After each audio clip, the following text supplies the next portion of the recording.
बाबा हरदेव सिंह जी के समर्पण दिवस को हरियाणा में कार्यक्रम किया गया। जब हम हर पल में इस निरंकार प्रभु के प्रति समर्पण भाव से अपने जीवन जीते चले जाते हैं, तब वास्तविक रूप से मानवता के कल्याणार्थ हमारा जीवन समर्पित हो जाता है। ऐसा ही प्रेम भक्ति से युक्त बाबा हरदेव सिंह जी ने हमें स्वयं जीकर दिखाया। यह आशीष वचन सतगुरु माता सुदीक्षा जी महाराज द्वारा समर्पण दिवस के पावन अवसर पर व्यक्त किए गए हैं। योगनिष्ठ बाबा हरदेव सिंह जी के पावन स्मृति में समर्पण दिवस समागम का आयोजन 13 मई को सतगुरु माता सुदीक्षा जी महाराज एवं निरंकारी राजपिता के संदिग्ध में संत निरंकारी आध्यात्मिक स्थल रामलखा हरियाणा में हुआ, जिसमें दिल्ली, एनसीआर सहित पड़ोस के राज्यों से हजारों की संख्या में श्रद्धालु भक्तों ने सम्मिलित होकर उनके परोपकारों को न केवल स्मरण किया, अपितु हृदयपूर्वक श्रद्धा सुमन अर्पित किए। इसके अतिरिक्त यह दिवस विश्व भर में भी आयोजन किया गया, जहां सभी भक्तों के बाबा जी की सिखलाइयों का स्मरण करते हुए उन्हें के विशाल जीवन को नमन किया गया। मानवता के मसीहा बाबा हरदेव सिंह जी की सिखलाइयों का जिक्र करते हुए माता सतगुरु जी ने फरमाया कि बाबा जी ने स्वयं प्यार की सजीव मूर्त बनकर निस्वार्थ भाव से हमें जीवन जीने की कला सिखाई।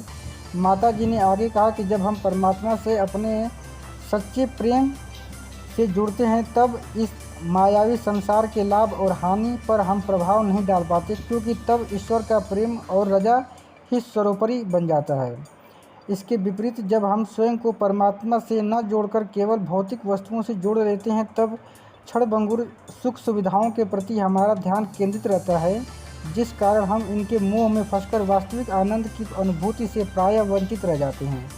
वास्तविक तो यही है कि सच्चा आनंद केवल इस प्रभु परमात्मा से जुड़कर उनकी निरंतर स्तुति करने में है, जो संतों के जीवन में निरंतर प्रेरणा लेकर प्राप्त किया जा सकता है।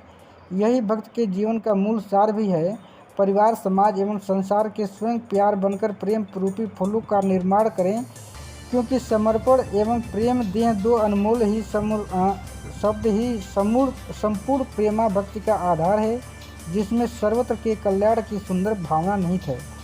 समर्पण दिवस के अवसर पर दिवंगत संत अवनीत जी के निस्वार्थ सेवा का जिक्र करते हुए सद्गुरु माता जी ने कहा कि उन्होंने सदैव गुरु का सेवक बनकर अपनी सच्ची भक्ति एवं निष्ठा निभाई, न कि किसी रिश्ते से जुड़कर रहे। इस समागम में मिशन के अनेकों भक्तगणों ने बाबा जी के प्रेम, करुणा, दया एवं समर्पण जैसे दिव्य गुणों को अपने शुभ भावों द्वारा विचार, गीत, भजन एवं कविताओं के माध्यम से व्यक्त किए। निस्संदेह प्रेम से के बाबा हरदेव सिंह जी के करुणामयी अनुभव छवि प्रत्येक श्रद्धालु भक्त के हृदय में अमिट छाप के रूप में अंकित है, और इनके उपकार के लिए निरंकारी जगत का प्रत्येक भक्त सदैव ही ऋणी रहेगा।